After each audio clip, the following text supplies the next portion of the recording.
ಜೊತೆಗೆ ನೋಡಿ ಕಳೆದುಕೊಂಡ ತಾಯಿಯ ಮುಖಾರ ನೋಡಿ ದಯವಿಟ್ಟು ನೀವು ಅನ್ನಿಸ್ಬೇಕು, ದಯವಿಟ್ಟು ದಯಮಾಡಿ ನೋಡಿ. ಆ ಒಂದು 14 ವರ್ಷದ ತಂದೆ ತಾಯಿ ಮುಖವನ್ನು ನೋಡಿ ಇವತ್ತು ಕೂಡ ದಯವಿಟ್ಟು ಬಂಧಿಸಬೇಕು. ಯಾಕಂದ್ರೆ ನೋಡಿ ಇವತ್ತಿನ ಕಾಲದಲ್ಲಿ ಅವರು ಹಂಗ ಒಂದು ಮಗುವಿನ ಕಳ್ಕೊಂಡು ಎಷ್ಟು ದುಃಖದಲ್ಲಿದ್ದಾರಪ್ಪ ಅಂದ್ರೆ ತಾವು ಕೂಡ ಕರುಣೆ ಇಲ್ಲದ ಇಲಾಖೆ ನಮಗೆ ಗಂಟು ಬಿದ್ದ ನಾವು ಹಣ ಮಾಡಬೇಕಾಗಿದೆ.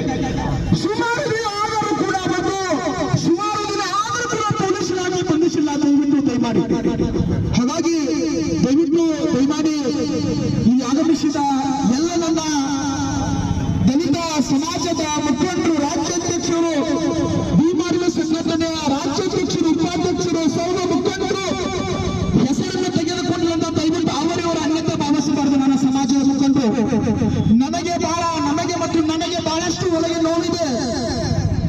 ಯಾಕಂದ್ರೆ ಅವನು ರಾಜಕೀಯ ಮಾಡುವಂತ ವ್ಯಕ್ತಿ ಅಲ್ಲ, ಅವನು ಕ್ಲಬ್ ನಡೆಸುವಂತ ವ್ಯಕ್ತಿ ಅಲ್ಲ, ಅವನು ಅಪಲ ಏಜೆಂಟ್ ಅಲ್ಲ, ಅವನು ದೊಡ್ಡ ಟೋಲನ್ನು ದಂಡ ಮಾಡುವಂತ ವ್ಯಕ್ತಿ ಅಲ್ಲ. ಪೊಲೀಸ್ ಇಲಾಖೆ ನನ್ನ ನೋಂದಣಿ ಹೇಳ್ತಾ ಇದ್ರೆ 14 ವರ್ಷದ ಒಂದು ವಿದ್ಯಾರ್ಥಿ, ಒಂದು ಬಾಲಕ.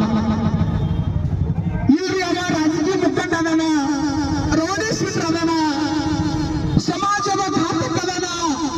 ಅವ ಇಲ್ಲಿ ಇದ್ರೆ ಬಹಳಷ್ಟು ಸಮಸ್ಯೆ ಆಗ್ತದೆ ಅಂತ ಹೇಳಿದ್ದು.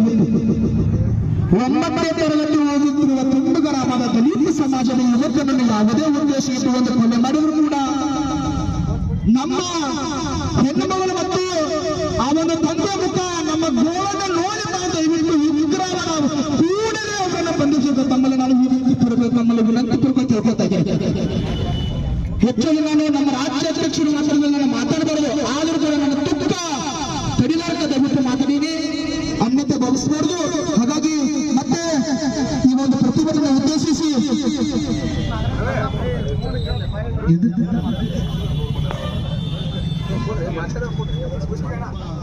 ತುಂಬಾ ಎಂಬ ಗ್ರಾಮದ ಯುವಕನನ್ನು ಹಲ್ಲೆ ಮಾಡಿ ಮತ್ತೆ ಕೊಲೆ ಮಾಡಿರ್ತಾರೆ. ಅದನ್ನು ಪೊಲೀಸವರು ಕೊಲೆನ ಏನ್ ತಾನ ಬಿದ್ದನನ್ನ ಗುರುತಿಸಕ ವಿಫಲ ಆಗ್ಯಾರ. ಯಾಕಂದ್ರ ನೀವು ನಮ್ಮ ಮನೆಯಿಂದ ಹೋದಂತವ್ರು ನೀವು ಯಾರೇನು ಬೇರೆ ಬೇರೆ ಮಂದಿಯಿಂದ ಬಂದಿಲ್ಲ. ನೀವು ರೈತರ ಮಕ್ಕಳೇ, ನೀವು ದಲಿತರ ಮಕ್ಕಳೇ, ಬಡವರ ಮಕ್ಕಳು ಇದ್ದಾರೆ ಸಾಹೇಬ್ರೆ. ನೋಡ್ರಿ, ಸ್ಪಷ್ಟವಾಗಿ ಹೇಳ್ತೀವಿ, ಅವ ಯಾಕೆ ಹೊರಗೆ ಅವ್ ಮಾಡ್ರಾಗ ಯಾವ ಉಸಿನ್ ಪಾಯಿಂಟ್ ಮಾಡ್ರಾಗಿನ ಆ ಉಸಿನ್ ಪಾಯಿಂಟ್ ಅನ್ನ ಫಸ್ಟ್ ಸೀಸ್ ಮಾಡ್ಬೇಕು. ಈಗ ರಾಜರೋಷವಾಗಿ ಮರ್ಡರ್ ಮಾಡಿದ್ರು ಕೂಡ ಉಸಿನ್ ಪಾಯಿಂಟ್ ನಡೆಸ್ತಾರಂದ್ರ ಅದು ಅವ್ರಿಗೆ ನಿಮ್ಗೆ ಸಪೋರ್ಟ್ ಐತೆ ಅನ್ನೋದು ನಮಗ ಅನುಮಾನ ಇದೆ. ಯಾಕಂದ್ರ ನೀವು ಸಪೋರ್ಟ್ ಮಾಡ್ಬೇಕಾಗಿತ್ತು ನ್ಯಾಯ ಕಡೆ, ನೀವು ಸಪೋರ್ಟ್ ಮಾಡ್ಬೇಕಾಗಿದ್ದು ಕಾನೂನು ಕಡೆ.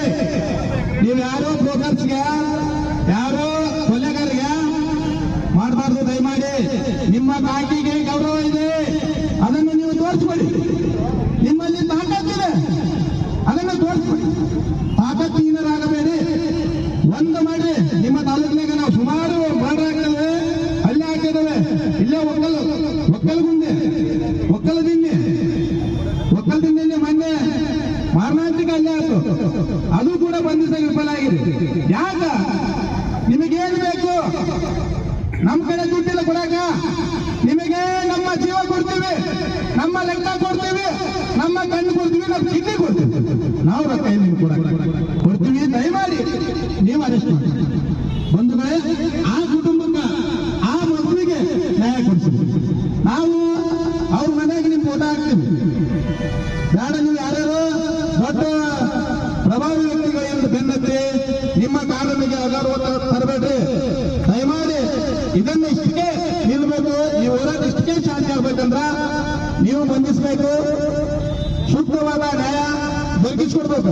ಒಂದು ವೇಳೆ ಆ ನ್ಯಾಯ ನೀವು ದೊರಕಿಸ್ಕೊಡ್ದೆ ಹೋದ್ರೆ ಮುಂದೊಂದು ದಿನ ಬೇರೆ ಹೋರಾಟಗಳು ತಾಳಾಗ ಪೊಲೀಸ್ ಇಲಾಖೆನ ಕಾರಣ ಅಂತ ನಾನು ಹೇಳಕ್ ಬಯಸ್ತೀನಿ. ಇನ್ನೊಂದು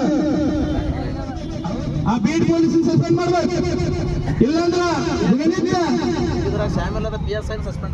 ಇದ್ರಾಗ ಶಾಮೀಲಾದಂತ ಬೇಸರ ಸಸ್ಪೆಂಡ್ ಆಗ್ಬೇಕು.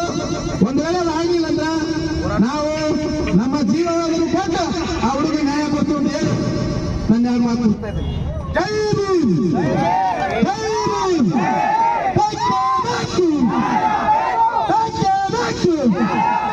ಕೊಲೆಗಡಕರನ್ನು ಬಂಧಿಸಲೇಬೇಕು, ಕೊಲೆಗಡಕರನ್ನು ಗಲ್ಲಿಗೇರಿಸಿ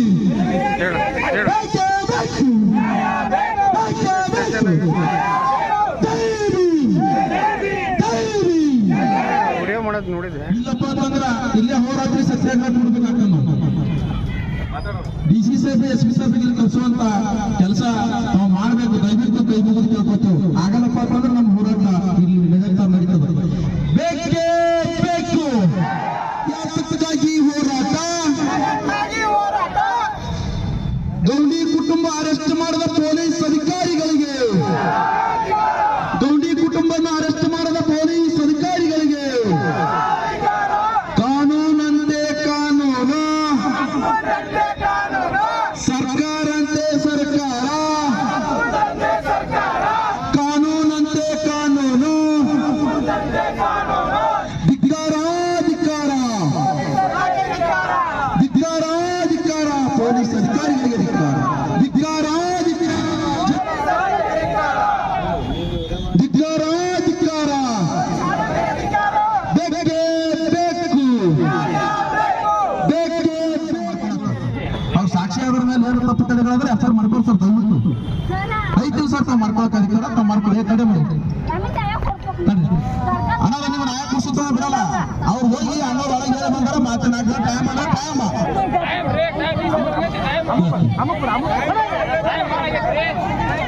ಗಲಾಟೆ ಮಾಡಿ ದಯವಿಟ್ಟು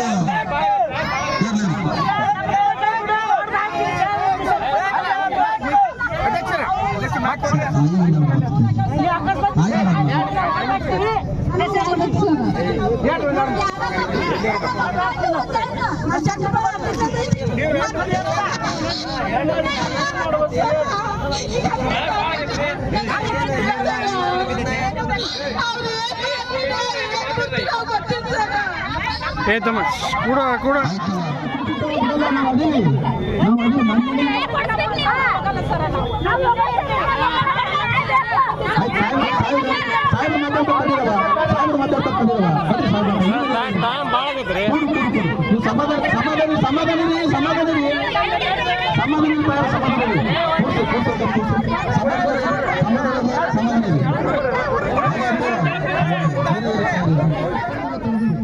ಆಗೈತಿ, ಏನೋ ಒಂದು ಆಕಸ್ಮಿಕ ಘಟನೆ ಆಗೈತಿ ಅಂತ ನಾವು ಸಿಟ್ಟಿಂಗ್ ಕೈಲಿ ಬುದ್ಧಿ ಕೊಡೋದು ಬೇಡ.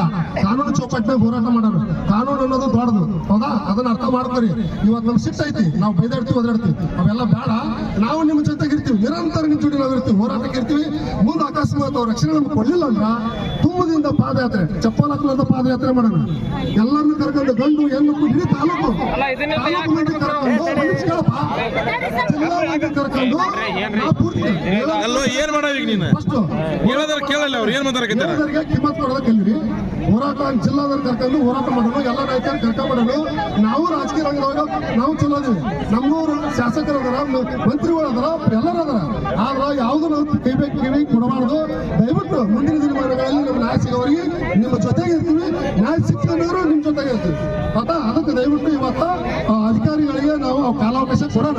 ಮತ್ತು ಮುಂದೆ ಮನೆಗೆ ಕೊಡೋಣ, ಮನೆಗೆ ಕೊಟ್ಟಾಗ ಮುಂದೆ ಮಾತಾಡೋಣ.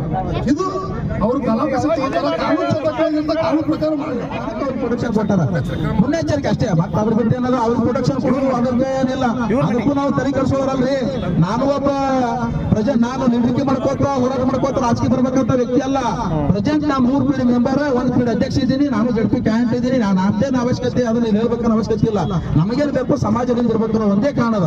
ನಾವು ಸಮಾಜಗೋಸ್ಕರ ಹೋರಾಟ ಮಾಡ್ತೀವಿ, ಸಮಾಜಗೋಸ್ಕರ ಕಾನೂನು ಕೊಡ್ತೀವಿ. ನಾವ್ ಏನ್ ಬೇಕು ಮಾಡಕ್ ರೆಡಿದೇವು. ತಗೊಂಡು ಸಾಹೇಬ್ ಸಿಟಿಗಾರ ಅದಕ್ಕೆ ಸಾಹೇಬ್ ಸಿಟಿಗಾರದು ನಮ್ಗೇನು ಬೇಜಾರಿಲ್ಲ. ಯಾಕಂದ್ರೆ ಅವರು ನಮ್ಮ ಮಾತುಗಳು ಹಂಗೆ ಅದ್ರ ಉತ್ತರ ಕರ್ನಾಟಕ ಮನುಷ್ಯರದು. ನಾವು ಸಾಹೇಬ್ರ ನಮ್ಮ ಮಗ್ಗಲಲ್ಲಿ ಅವರು ಮಂದಿ ತಡಿ ಸಾಹೇಬ್ರಿಗೆ ಯಾಕೆ ಅಷ್ಟು ವಿಶ್ವಾಸ ಕೊಟ್ಟು ನಾವು ಮತ್ತೆ ಯಾಕೆ ಅಷ್ಟು ವಿಶ್ವಾಸ ಕೊಟ್ಟು ಹೇಳಕತ್ತೀವಿ ಅಂದ್ರೆ ನಮ್ಮವ್ರು ಅದಾರ ಅವ್ರು ಸಾಹೇಬ್ ನಮ್ಮವ್ರ ಕಾರಣಕ್ಕೋಸ್ಕರ 8 ದಿನ ಟೈಮ್ ಅವ್ರನ್ನ ಬದುಕೋರು ದೊಡ್ಡವ್ರಲ್ಲ ಆದ್ರೂ ಕೂಡ ನಮಗ್ ಹಕ್ಕು ಅದ ಬಾಬಾ ಸಾಹೇಬ್ ಅಂಬೇಡ್ಕರ್ ಹಕ್ಕು ಕೊಟ್ಟರೆ ಸರ ಹಕ್ಕುಗಳು ಕೇಳ್ತೇವೆ 8 ದಿನದಲ್ಲ ಹೋರಾಟ ಚಾಲು ಮಾಡ್ತೀವಿ ಅದಕ್ಕೆ ನೀವು ಮತ್ತೆ ಕಾರಣಕ್ಕೂ ಅಡ್ಡಿ ಮಾಡ್ಬೇಡ್ರಿ ನಾವು ಇಲ್ಲೇ ಇರ್ತೀವಿ ಉಗ್ರವಾದ ಹೋರಾಟ ಇರ್ತೇವೆ ಸರ್ ನಾವು ಅವಾಗ ಯಾವಾಗ ಗೌರ್ಮೆಂಟ್ ಇದರಿಂದ ಯಾವ ಹಾನಿ ಮಾಡಿಲ್ಲ ಅವಾಗ ನಾವು ಕೂಡ ಅವಾಗ ಹಾನಿ ಮಾಡಲ್ರಿ ಬಸ್ ಸ್ಟ್ಯಾಂಡ್ ಎಲ್ಲ ಬಂದ್ ಆಗ್ತದೆ ಇಲ್ಕಲ್ ಬಂದ್ ಆಗ್ತದೆ ಪೂರ್ತಿ ಇಲ್ಕಲ್ ಬಂದ್ ಮಾಡಿಬಿಡ್ಬೇಕು ಸರ್ ದಯವಿಟ್ಟು ನೀವ್ ಏನ್ ಮಾಡ್ತೀರಿ ಗೊತ್ತಿಲ್ಲ ನೀವು ಮೇಲಧಿಕಾರಿ ಜೊತೆ ಸಾಹೇಬ್ರ ಜೊತೆ ಮಾತಾಡ್ಕೊಂಡು ಮುಂದಿನ ಕ್ರಮ ಕೈಗೊಂಡು ಖುಷಿಯಿಂದ ಆದಷ್ಟು ಬೇಗನೆ ಅವ್ರಿಗೆ ತಿಳಿಸೋದು ನಮಗೆ ತಿಳಿಸುವಂತ ಕೆಲಸ ಮಾಡ್ರಿ ನಾವು ಮುಂದೆ ನೀವು ಅರೆಸ್ಟ್ ಮಾಡಿದ್ರಪ್ಪ ಅಂದ್ರೆ ನಿಮ್ಮ ಪಾಲ್ ಪೂಜೆ ಮಾಡ್ತೀವಿ ಅಷ್ಟೇ ಮಾಡ್ತೇವೆ ಯಾಕಂದ್ರೆ ಅಷ್ಟೇ ಅದ್ರ ಬಿಟ್ಟು ಬೇರೆ ಏನಿಲ್ರಿ ಸ್ವತಃವಾಗಿ ಸಾಹೇಬರಿಗೆ ನಿಮಗೆ ಜೊತೆವಾಗಿನೇ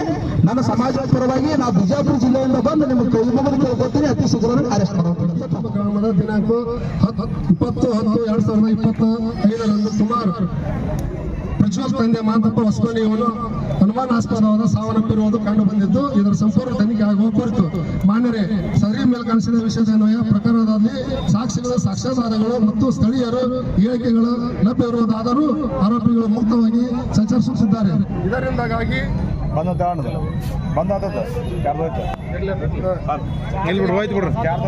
ಗ್ರಾಮದ ಭಯ ವಾತಾವರಣ ನಿರ್ಮಾಣವಾಗಿದೆ ಹಾಗೂ ಸಾಕ್ಷಿಗಳನ್ನು ಪ್ರಭಾವಿಸಲು ಅಥವಾ ಸಾಕ್ಷಿಗಳನ್ನು ನಾಶಪಡಿಸಲು ಸಾಧ್ಯತೆ ಇದೆ. ಆದ್ದರಿಂದ ತಾವುಗಳು ಕೆಳಕಂಡ ಬೇಡಿಕೆಗಳನ್ನು ನಿಮ್ಮ ಗಮನಕ್ಕೆ ತರಲು ಈ ಪತ್ರಗಳನ್ನು ನೀಡುತ್ತಿದ್ದೇನೆ. ಶ್ರೀ ಪ್ರಜ್ವಲ್ ಹತ್ಯೆ ಪ್ರಕರಣದ ಕುರಿತು ನಿಕ್ಷೇಪಾತ ಹಾಗೂ ಸಂಪೂರ್ಣ ತನಿಖೆ ನಡೆಸಬೇಕು. 2ನೇದು ಆರೋಪಿಗಳನ್ನು ತಕ್ಷಣ ಬಂಧಿಸಿ ನ್ಯಾಯಯುತ ವಿಚಾರಣೆ ನಡೆಸಲು ಕ್ರಮ ಕೈಗೊಳ್ಳಬೇಕು. 3ನೇದು ಅಗತ್ಯವಿದ್ದಲ್ಲಿ ವಿಶೇಷ ತನಿಖೆ ಅಧಿಕಾರಿ ಅಥವಾ ಮೇಲ್ದರ್ಜೆಯ ತನಿಖಾ ತಂಡವನ್ನು ನೇಮಿಸಬೇಕು. 4ನೇದು ಮೃತ ಕುಟುಂಬದ ಮತ್ತು ಮುಖ್ಯ ಸಾಕ್ಷಿಗಳ ರಕ್ಷಣೆಗೆ ಒದಗಿಸಬೇಕೆಂದು ನಮ್ಮ ಮನವಿ ಇರುತ್ತದೆ. ಈ ರೀತಿ ಇರೋದ್ರಿಂದ ಮನವಿ ಪತ್ರ ಡಿವೋಷನ್ ಸಾಹೇಬರಿಗೆ ಕೊಡಕ್ಕೆ ನಾವು ಕೋರಲಾಗಿದೆ. ಅದಕ್ಕೆಲ್ಲರೂ ಕೂಡ ಕೊಡ್ಬೋದಾ? 100% ಅವರೇ ತಪ್ಪಿಸ್ತಾರ ಸಾಹೇಬ್ರೆ, ಅದೆಲ್ಲರಿಗೂ ಗೊತ್ತಿದ್ದ ವಿಷಯ ಏನದ ಕೆಲಸ ಮಾಡಿ ಆಮೇಲೆ ತನಿಖೆ ಮಾಡ್ತಾರೆ. ಪರಿಣಾಮ ಬಹಳ ಗಂಭೀರ ಇರುತ್ತೆ ನೋಡ್ರಿ, ಹೇಳೋದಕ್ಕೆ ನಾವು ಯಾರ್ದಪ್ಪ ಮತ್ತೆ ಇಂಥ ಮರ ನೀವು